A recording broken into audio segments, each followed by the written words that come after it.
Hey, everybody, welcome back to the podcast. I'm Devin Dickinson with Lauren again today.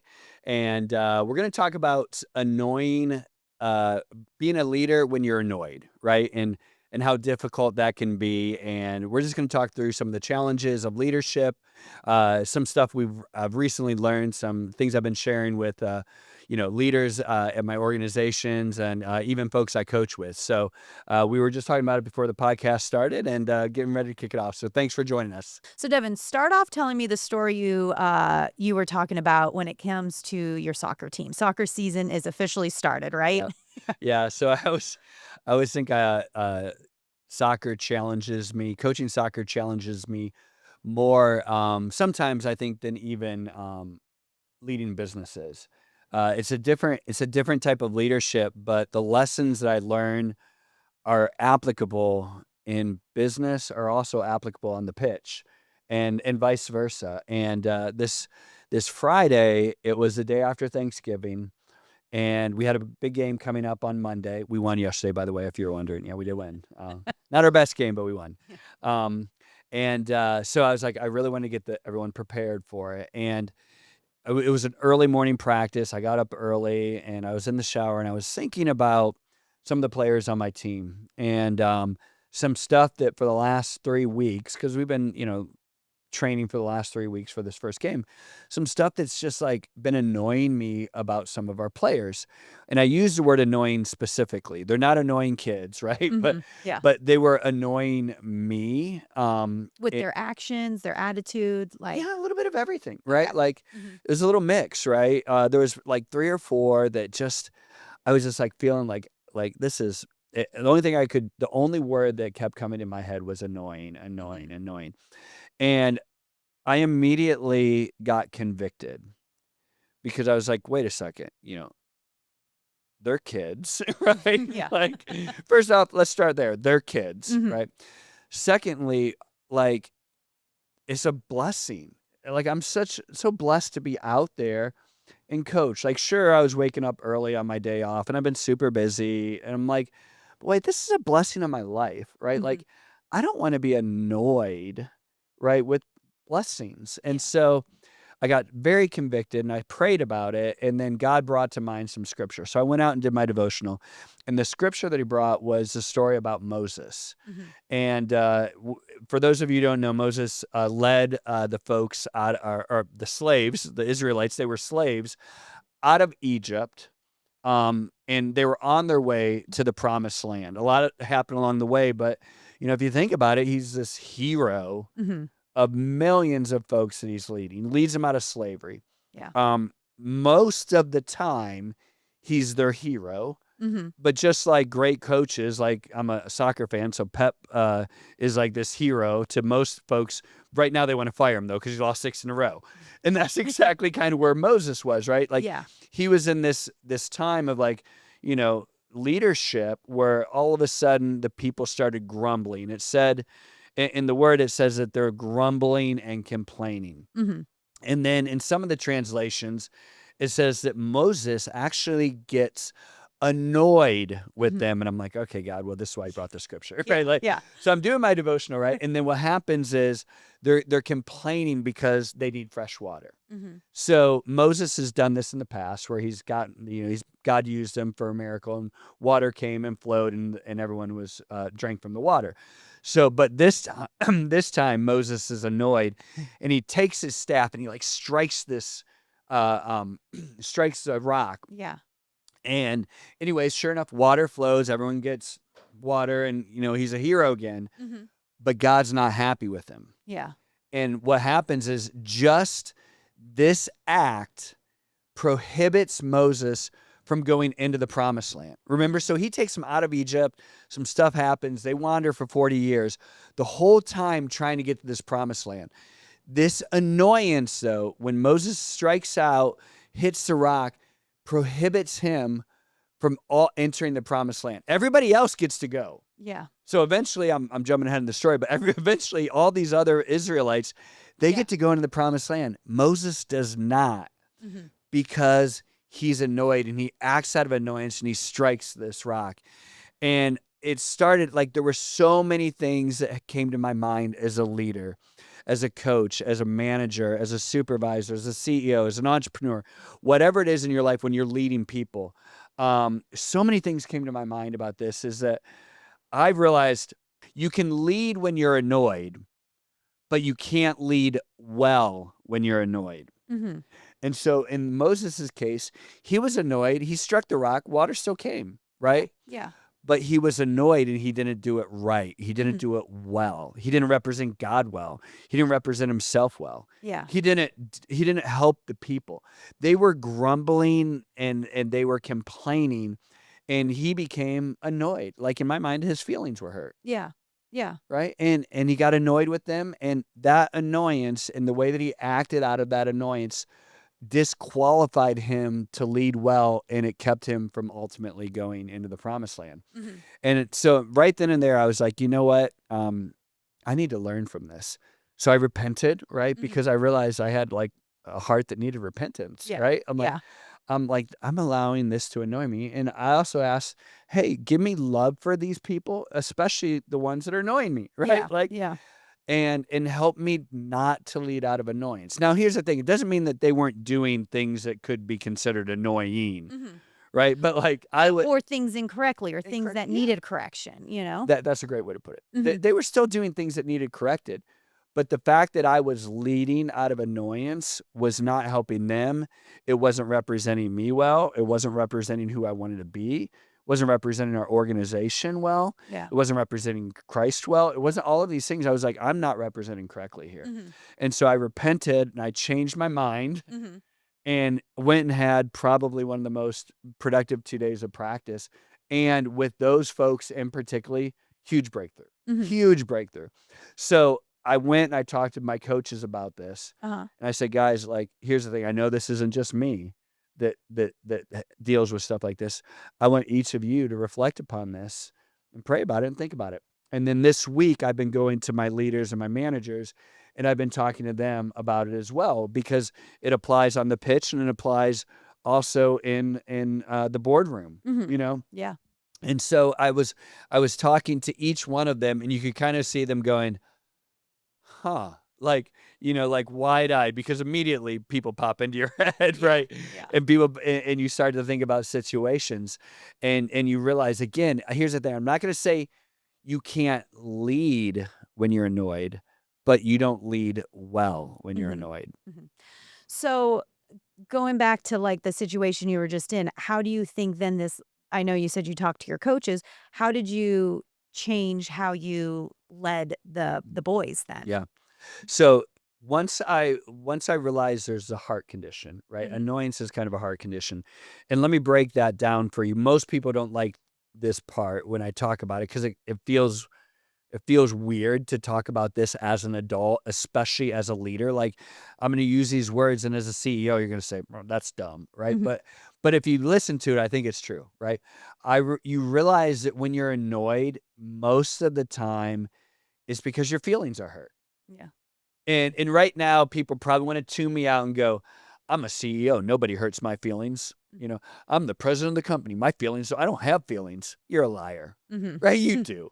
Yeah. You totally have feelings, right? Mhm. Like, maybe you've got some thick skin, but listen, we all do. Like, Moses was leading these people for years, right? Mhm. And he was hero for so many of it, right? But like, it says that they're complaining and grumbling against him.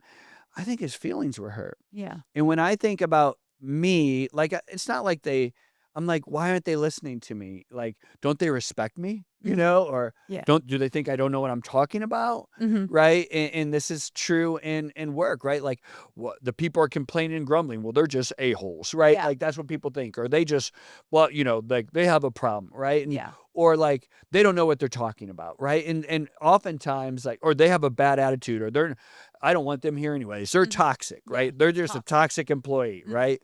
There might be some truth to all of that. But really, you need to realize that even if there is truth Mhm. and that person is maybe not right for the organization, if you're annoyed, you're not thinking logically about the situation, and you're not being rational, and you're not treating the entire situation with the seriousness that it needs, and the logic and the thoughtfulness that it needs.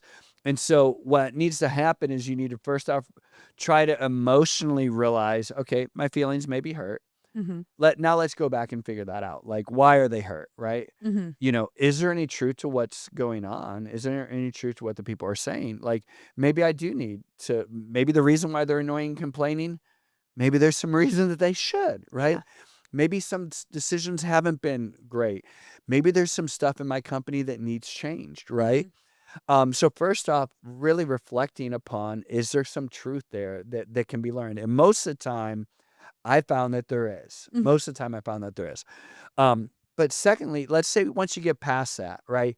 You really go, you know what? This person, they're not right for the organization for whatever reason that may be. But realizing that you care for that person rather than you're just annoyed with that person. Like, again, they may be doing things that are annoying, but you can't be annoyed with that person. Yeah. You have to put, the Bible talks about, loving your neighbors yourself, right? Well, this Mhm. person is your neighbor, right? Mhm. And you've got to think about, like, how would you want to be treated in this situation, even if you're wrong, right? Yeah. Because here's the thing, I've been wrong so many times. We've all been employees. We've all said dumb things. We've all been annoying at Yeah. time ourselves. Yeah. Yeah. And we would love to be treated with grace, Mhm. right? We would love to be treated with compassion, like, hey, I'm not perfect, right? Yeah. But I think first off, realizing, and one of the things that helps me is like, my kids are now starting to enter the workforce, right? Mhm. And I'm like, how would I want my child to be treated, Yes. Yeah. Because I'm sure we can all be annoying, probably especially younger people when they don't Mhm. know, right? So I was like, I try to look at that person like and love them first. Mhm. And once I do that, then I can see how can I help them, and helping them and helping the organization might be removing them from the organization. It might be disciplining them or whatever it is. Yeah, additional training, Absolutely, additional training even, Mhm. right? But like this, you can't come up to with the right conclusion, in my opinion, if you're annoyed. Mhm. So you've got to kind of repent. You've got to get past that. You've got to look at that person with love, and you've got to deal with that person in a loving manner. And that's what we did, for me, that's what happened. And huge transformation in my relationship. Here's the funny thing. I don't think I actually even corrected or said anything that I hadn't said before, Uh-huh. right? But all of a sudden, because it wasn't out of annoyance, Yeah. they could tell I had stripped away that annoyance and it was out of love. Boom, They immediate responded change. differently. Immediate they responded. Mhm. Yeah, absolutely. And so that's what I was saying. Like, you can lead, you just can't lead well. Yeah. Yeah. It seems like too, some of this comes down to having conversations, whether it be with your leaders or your other managers if they're acting out of annoyance, or again, like you were saying, is when you're evaluating, why is this employee annoying me? Is it Yeah. because it's real, or it's a real reason that they have this feelings or these attitudes, or is it something not? How do you approach those kind of Yeah. conversations? So I think once you kind of, do your own introspective, then you can kind of dissect the issues, right? Mhm. And so it's funny. I talked earlier in the podcast about how what's true in the boardroom is kind of also true on the pitch, and what's true on the pitch can be true in the boardroom, right? Yeah. And so these lessons I've kind of learned both ways, right? So what I've done and we've gotten religious about at the company is making sure that we have job specs Mhm. for what everyone does, right? Mhm.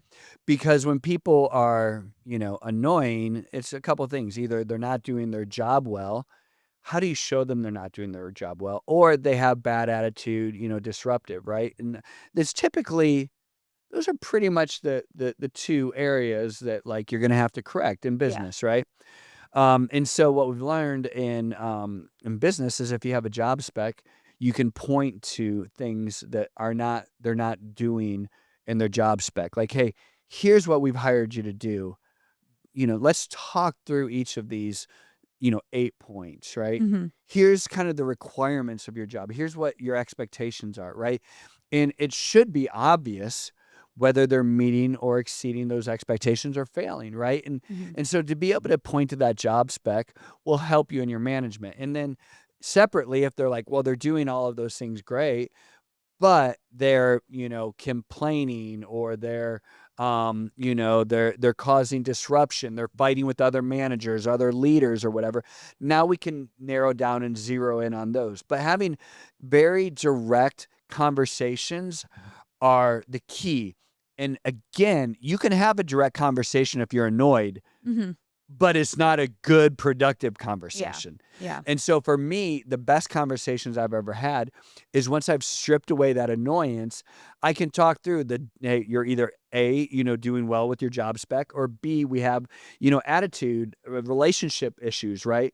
But if part of if the approach is annoyed versus, caring for the person, it's gonna be received differently. It will be effective. It will be ineffective, most likely, Mhm. if you have that annoyance. And so we were, having the direct conversations, but you have to have the right heart. Mhm. And you also have to understand that their heart's probably annoyed as well, Yeah. right? So if you both come in annoyed, Not gonna get anywhere. not gonna get anywhere, right? But if you can come through and be very direct and you can point to job specs, you can point to specific situations, you hopefully will have real transparency and trust. Mhm. And we were talking about this earlier, that folks won't always agree with you, Yeah. and they shouldn't, right? Like if Mhm. everyone in your organization agrees with you, you just have a bunch of people just like you, and you're going to limit your growth, Yeah. right?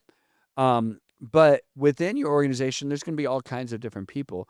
And so to be able to have very direct conversations with, these are the expectations you're meeting or you're not meeting, and being extremely clear in your communication and extremely direct. I'm not talking about cold-hearted, but clear Yeah. and direct. It builds trust. Mhm. They might not agree with you, but they will trust that what's coming out of your mouth is the truth, Yeah. and that you're being transparent and honest with them.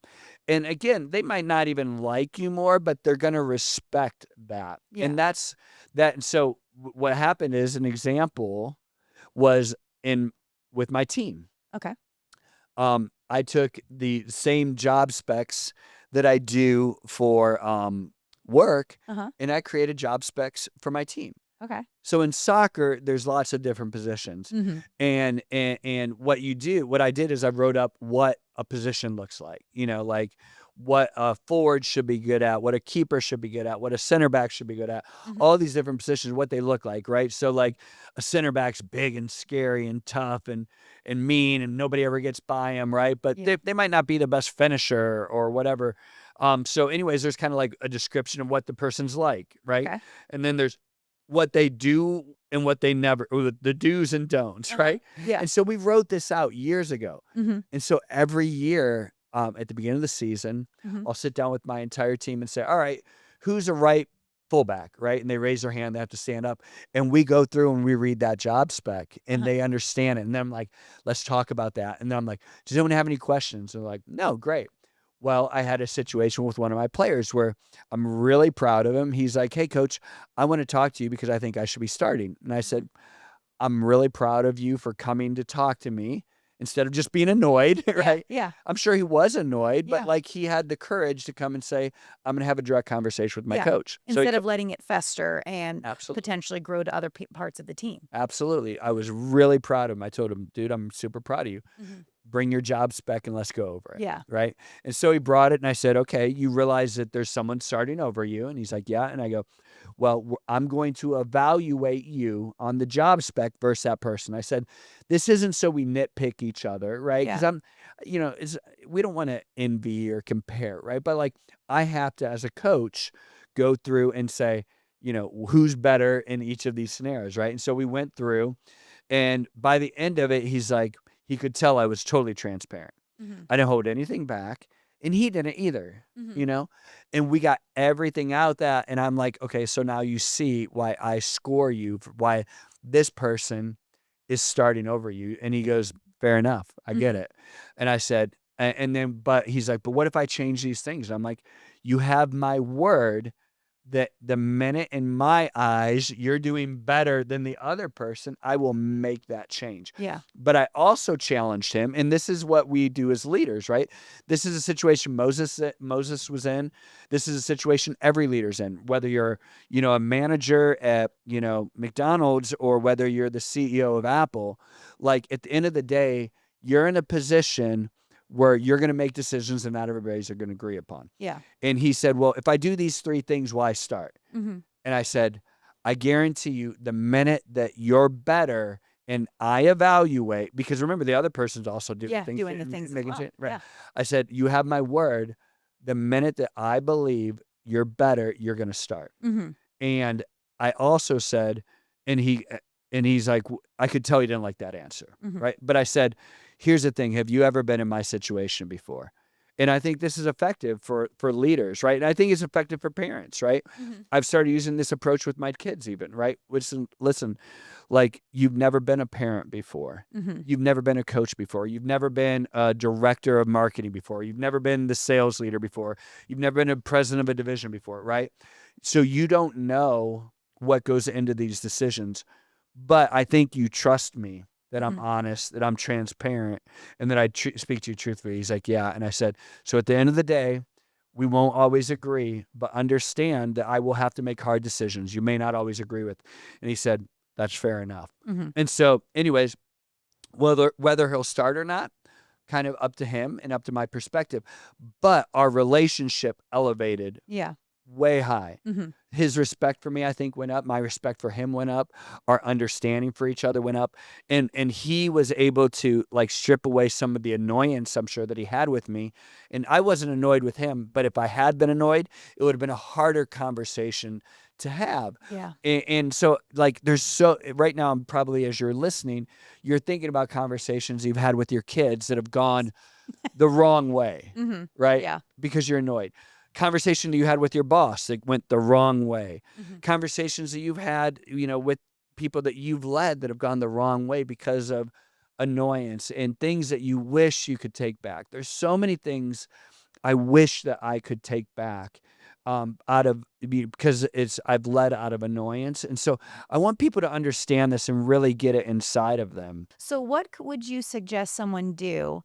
One, just in the moment when you're feeling that annoyance, and there's been times, I mean, like, I'm guilty of it, where I'm like, I'm annoyed, but I'm going to address this right this minute because I'm so angry, or like my emotions are so high, it's not going to calm down.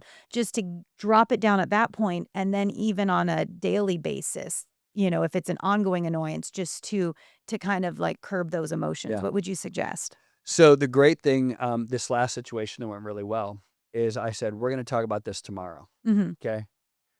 So he had a chance, and I told him specifically, I want us to talk about it in light of this job spec, right? So I think when you have a situation and someone who works for you, or you're going to your supervisor or whatever it is, I think the first thing is to be clear that you want to have a conversation, and I think you don't do it then, right? Mm-hmm. Like, I think you schedule it you schedule it, but you also are very clear about what the conversation is going to be about. Okay. Right.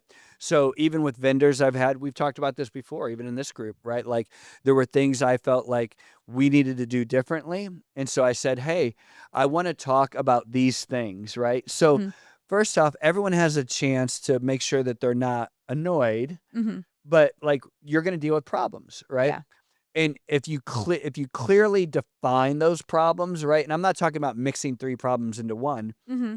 If it's 3 separate problems, it's 3 separate problems, right? And so saying, I want to talk about these particular things, right?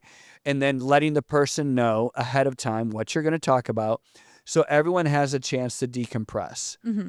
And specifically address those issues, right? Yeah. So we're going to come in. We're not going to talk about other things. We're going to stay on point. We're going to stay on this topic. If there's other things we need to address, we'll address that at a different time, or after we address these topics. So I think it keeps you on point. Mm-hmm. It allows you some space to do some reflecting for yourself, and also to clearly outline what your issues are on either way, and also letting them have the same opportunity, right? Yeah. Because they have a valuable opinion. They are a valuable person.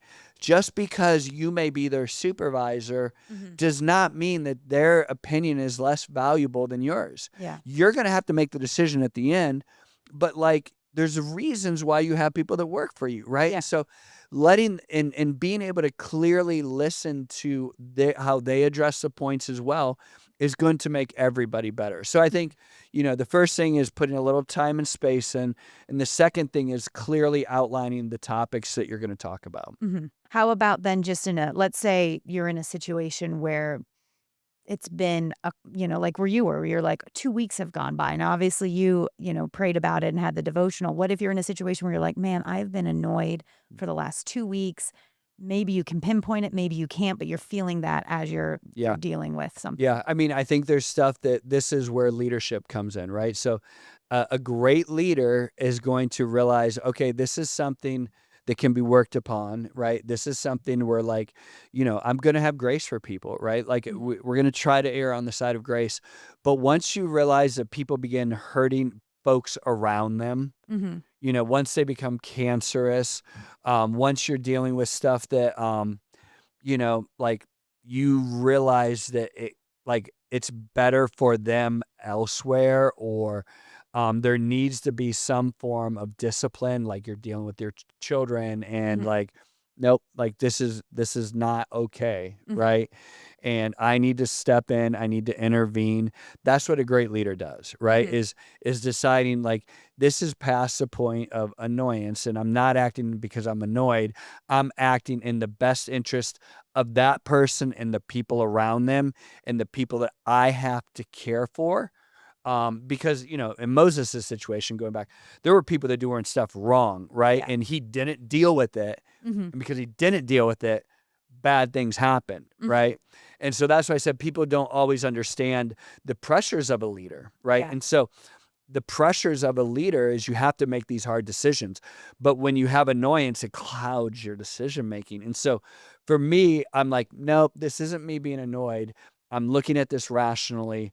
There's damage being done, and if I don't intervene, I'm not doing my job. And so that's where, like, I think discernment comes in. But annoyance will cloud discernment. One of the things I've noticed is that as a leader, we like to validate ourselves as leaders. And this is a human, it's very human, right? Like we like to surround ourselves with people that agree with us. Yeah. Right. And sometimes people agree with you just because you're the leader. Yeah. Right. So we have to know that. But you also like, you tend to like to point to your successes and say, no, I'm a great leader because look at these people. Right. Yeah. Or look at those people.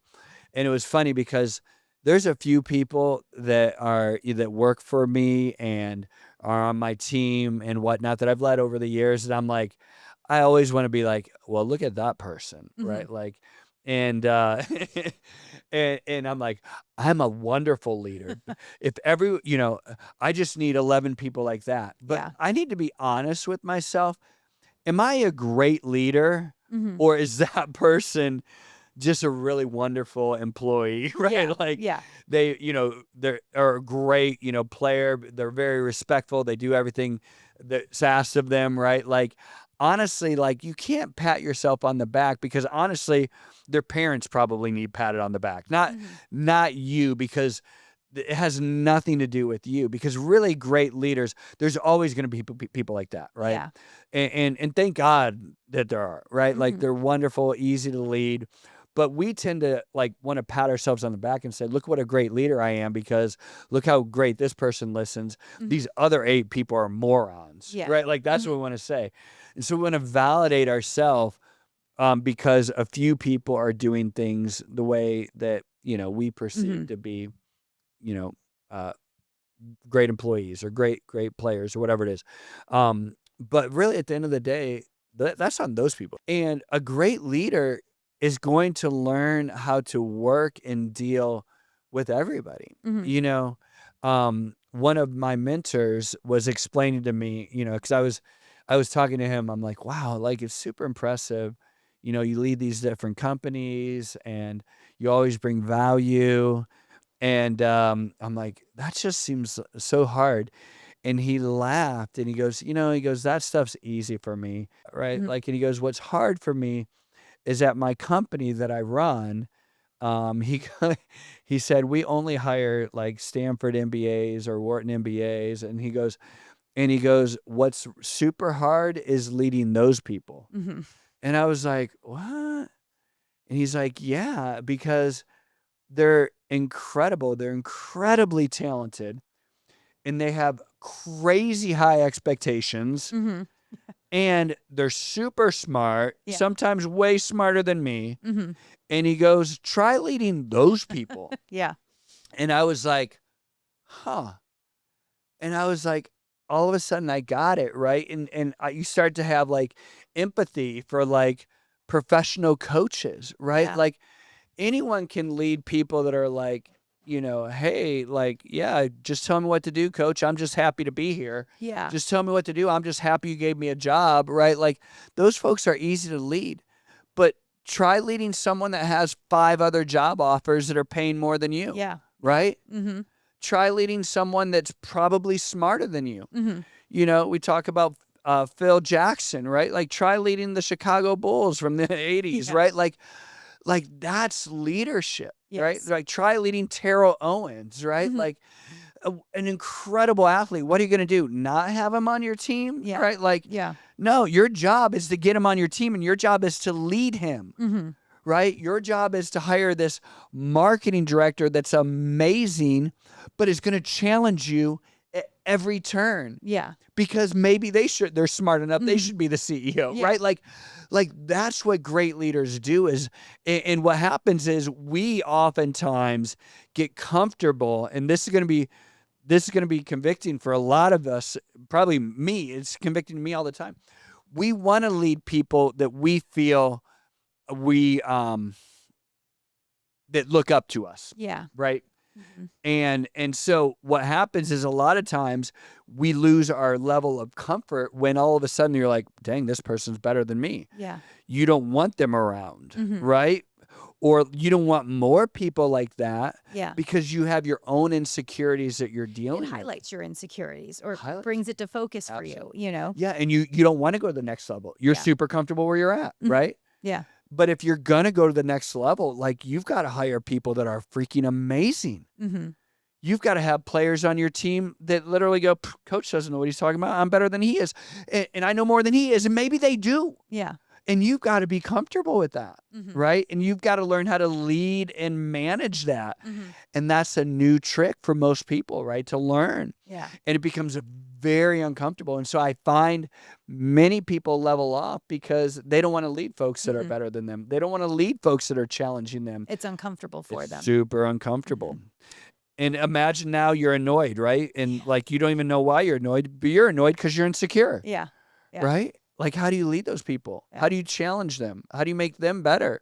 It Mhm. becomes very difficult, right? So, and I don't have all the solutions. I'm learning this as I go.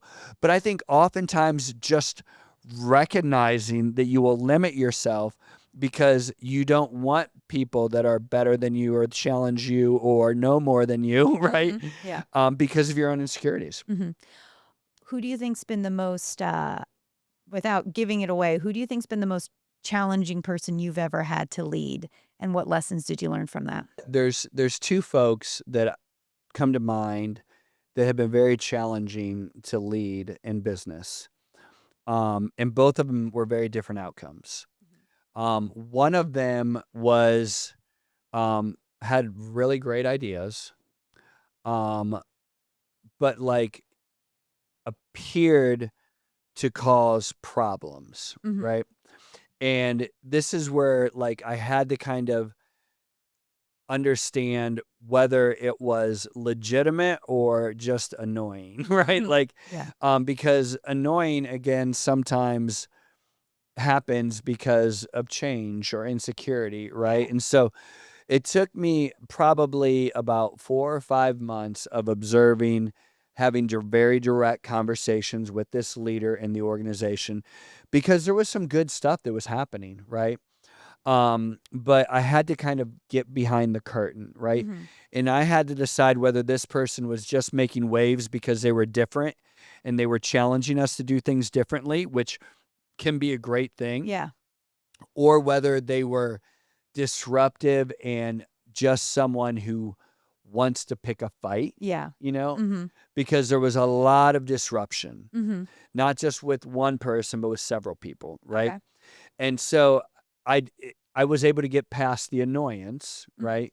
And look at things very logically and kind of, really understand what was going on. And when I really dug in, the problems were that the person was quite rebellious, didn't respect other leaders within Mm-hmm. the organization, was creating many civil wars, Okay. right? Like Mm-hmm. kind of getting their team against Get the that other team, team. and Yeah. and creating disruptive toxic behavior, and it was patternistic. Mm-hmm. It wasn't just a one-time thing, and so that person, very rationally, we had many direct conversations and was exited. Mm-hmm. You know, the other person, similar in nature, right? Mm-hmm. We're like very disruptive, Mm-hmm. but again, disruptive is not always bad, Yeah. right? Many times your organization needs disrupted to evolve to the next level, to do things that it's never done before, to look at things in different ways. Mm-hmm. And so this person was very disruptive, caused conflict across different organizations, Mm-hmm. um, had conflict with other leaders. So lots of the same situation as my Yeah. other person, right? Yeah. Again, it was about a 4 or 5 month process that I was looking behind, the curtain and trying to understand, was this just disruptive because the person was bringing new ideas, new ways of doing things, and we were just kind of resistant to that change? Yeah. And, most of your leaders have their own alpha Yeah. territorial behavior, right? And so Mm-hmm. leaders are gonna bump heads, right? And it's, again, not a bad thing. And however, in this scenario, I realized that the intention it wasn't creating Yeah. it wasn't creating toxicity. It was just creating conflict Mm-hmm. and disruption. Mm-hmm. And the more that we dug in, the more that we were like, hey, half the time, this disruption's needed, Yeah. you know? Okay. And nobody else had the courage to kind of go in there and throw elbows, Yeah. And this person was making us better. Now, did their approach need to be corrected? Absolutely. Mm-hmm. Right? We dealt with the approach. And this person still has some approach Yeah. issues and some of their own insecurities and whatnot that they need to deal with. But once we were at a point in our, leadership style, because it was myself, a CEO, and a couple other people were kind of evaluating the HR. We were evaluating this. We're like, no, this person's actually a real asset. Mm-hmm. We need to learn how to adapt and not be annoyed with them. Yeah. However, there's some things that they need to correct in their own behavior. And that person has really helped propel us probably 2 or 3 notches higher than could have ever been on our Yeah. own because of that, disruptive nature. And had I acted out of annoyance, like, because this person was probably more annoying than the other person, right? Mm-hmm. Like, had I acted out of pure annoyance, probably would have been gone in Yeah. 60 days. Mm-hmm. So it seems like it all comes back to when you're feeling that annoyance is pinpointing where's it coming from? Yeah. Is it coming from change that I don't like? Is it coming from my own pride? Or is it coming from this person or this event is toxic? A real, like, cancer developing. And, Mhm. and really, you can't properly diagnose. Imagine a surgeon. Would you want a surgeon doing heart surgery on you if they just got in a fight with their spouse? Yeah, no. You know? Yeah, that's what happens with leaders all the time, right? Mhm. Like, we go in and make huge decisions and we're just annoyed, Yeah. right? And like, I don't want to make a decision like that. I don't want to react like that. I don't want to have a conversation like that when I have this, annoyance going on. Mhm. And so there's this, as we think through this, there's so many things in my life that I would have redone, Mhm. you know? Um, but moving forward, I don't wanna have to learn this twice, Mhm. you know, Yeah. because I now have learned it, right? Yeah. Yes. And so I'm getting kind of new understanding on it, even, as we talk through and have this podcast. But thinking about, how many areas of your life this applies to, like Mhm. your relationships, your leadership, even like your neighbor, right? Mhm. Like how many people fight with their neighbors? It's kind of an absurd, Yeah. to think about that. Like your neighbor really can piss you off that much. Like Mhm. it's kind of an absurd thought, right? Yeah. Like, and so you think about all of these different things in our life that we allow to uh to expand, explode, and that cause unrational behavior in things that, are going to disrupt our leadership, Mhm. For me, this is all super fresh, and this is one of the reasons I want to do the podcast on it, because this is something that's less than a week old for me. Mhm. But even over this, like, short period of time, I've realized that it applies to so much more, right? Like, it started with me thinking about players, Mhm. right? Like, Yeah. and then it went to, like, business, and then I think about parenting, and then you think about dealing with your spouse, Yeah. and then you think about, like, just things like your neighbor and Mhm. road rage Mhm. and Parking lots. parking lots, right? Like, just like what happens when we are making decisions and we react out of annoyance. And, coming back to the last analogy that I use, like, we hold people to different standards, right? Mhm. Like, when you think about a cardiologist, right? And I use this example about, like, imagine a cardiologist is just a person like you and I. Yeah. They're just a person like you and I.